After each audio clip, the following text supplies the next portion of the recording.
1 फरवरी को वित्त मंत्री निर्मला सीतारमण इस साल का बजट पेश कर रही हैं। बजट में टैक्स पेयर से लेकर किसान, महिलाएं, उद्योग सभी की निगाहें इस बात पर टिकी हैं कि हमारे लिए क्या होगा।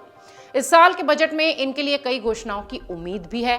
इस बार बजट में इनकम टैक्स में छूट की सीमा बढ़ाई जा सकती है। इसके साथ ही कई उद्योग को ज्यादा बजट आवंटित कर उन्हें बूस्ट भी दिया जा सकता है।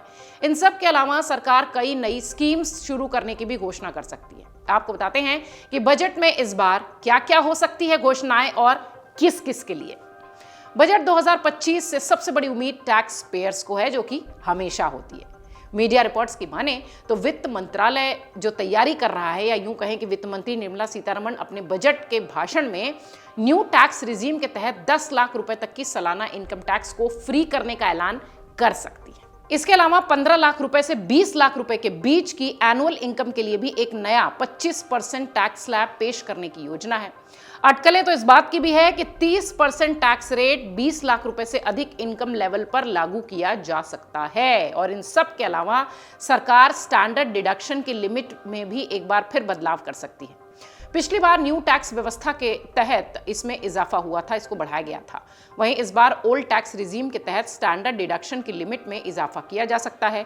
अभी सैलरीड एम्प्लॉयज और पेंशनर्स जो हैं वो पुरानी टैक्स व्यवस्था के साथ ही 50,000 रुपए और नई व्यवस्था के तहत 75,000 रुपए की मानक कटौती, एक जो बेसिक कटौती है, उसका लाभ उठाते हैं। जानकार ये भी कह रहे हैं कि इसे बढ़ाकर हो सकता हो 1 लाख कर दिया जाए। इस बात की चर्चा भी जोरों पर है कि 80C के तहत कटौती की लिमिट भी बढ़ाई जा सकती है।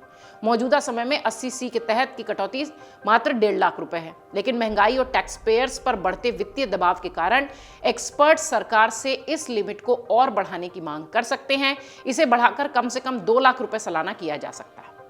इधर सीनियर सिटीजन्स के लिए भी बजट 2025 कुछ ऐलान लेकर आ सकता है। मीडिया रिपोर्ट्स की माने तो वरिष्ठ नागरिकों के लिए हेल्थ इंश्योरेंस प्रीमियम की लिमिट बढ़ाई जा सकती है, 1 लाख रुपए किया जा सकता है। अन्य लोगों के लिए हेल्थ इंश्योरेंस प्रीमियम की लिमिट बढ़ाकर 50,000 रुपए की जा सकती है।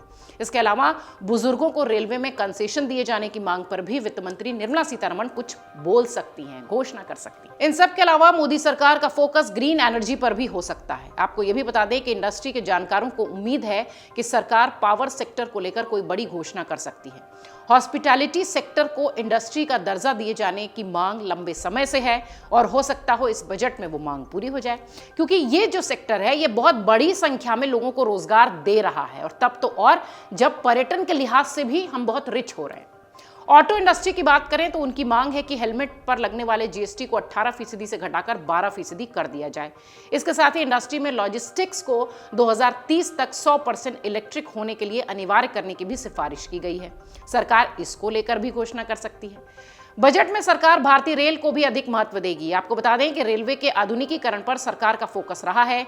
इसके अलावा यात्रियों की सुरक्षा को लेकर भी सरकार का फोकस है। कहा यह भी जा रहा है कि बजट में सड़क परिवहन की तुलना में रेलवे के आधुनिकीकरण पर सरकार ज्यादा फोकस कर सकती है, और इससे लॉजिस्टिक्स और मैन्युफैक्चरिंग सेक्टर को काफी फायदा मिल जाएगा। आपको यह भी बता दें कि पिछले बजट में एनर्जी इंफ्रास्ट्रक्चर को बेहतर बनाने के लिहाज से सरकार ने पेट्रोलियम और नेचुरल गैस मंत्रालय को 1.19 यानी लगभग की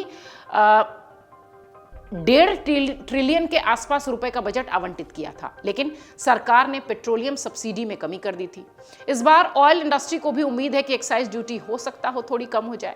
अगर ऐसा होता है तो पेट्रोल और डीजल के दाम भी कम हो सकते हैं, और इससे ट्रांसपोर्ट और लॉजिस्टिक्स पर भी असर होगा। और अगर ऐसा होता है तो हो सकता हो आम आदमी की रोजमर्रा की चीजों पर, आम आदमी की जेब पर भी उसका असर पड़े। इंतजार है निर्मला सीतारमण की घोषणाओं का। बजट के लिए सबकी उम्मीदें हैं, सबकी निगाहें टिकी हुई हैं। देखना यह है कि बजट के पिटारे में वित्त मंत्री क्या लेकर आती हैं, किसके लिए कौन सी घोषणाएं करती हैं। अमर उजाला जीवांजलि के सारथी की मदद लें और महाकुंभ में स्नान जरूर करें।